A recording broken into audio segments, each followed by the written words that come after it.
मी काळमावाडी येथे दूधगंगा धरणाच्या पायथ्याला उभा आहे.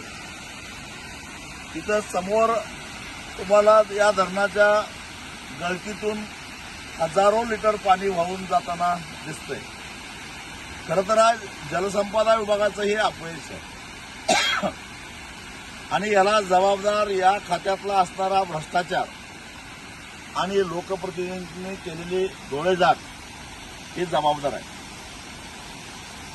जलसंपदा विभाग सांगतं की सेकंदाला 277 लिटर पाणी वाहून जातंय, परंतु प्रत्यक्षामध्ये इथली परिस्थिती बघितली तर जवळपास 650 ते 700 लिटर पाणी एका सेकंदाला वाहून जाताना दिसतंय.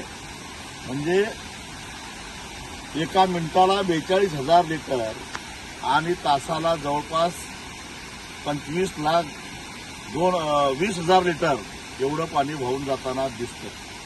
या पाण्यातून वीज तयार करता आली असती.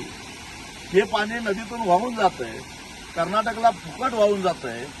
एका बाजूला पाण्यासाठी रक्ताचे पाट वाहण्याची भाषा केली जाते आणि दुसऱ्या बाजूला अशा पद्धतीनं पाणी वाहून जातंय की जे कर्नाटक सुद्धा हक्काचं पाणी म्हणून याला घेतंय, परंतु त्याचे मोजमाप करायला तयार नाही. रक्ताचे पाट वाहतील अशी वल्गना करणारे त्या गळतीबद्दल मात्र मूग घेऊन गप्प बसलेले आहेत. स्वाभिमानी शेतकरी संघटना 2021 सालापासून या विषयावर आवाज उठवत आहे. आता आम्ही 15 दिवस वाट बघू. जर का ही गळती काढण्यासाठी जलसंपदा विभागानं कारवाई केली नाही तर आता गावागावातले लोकांच्याकडनं फडकी गोळा करून बोळामार आंदोलन या ठिकाणी करायला पुन्हा आम्ही आल्याशिवाय सोडणार नाही, हे जलसंपदा विभागानं लक्षात ठेवावं.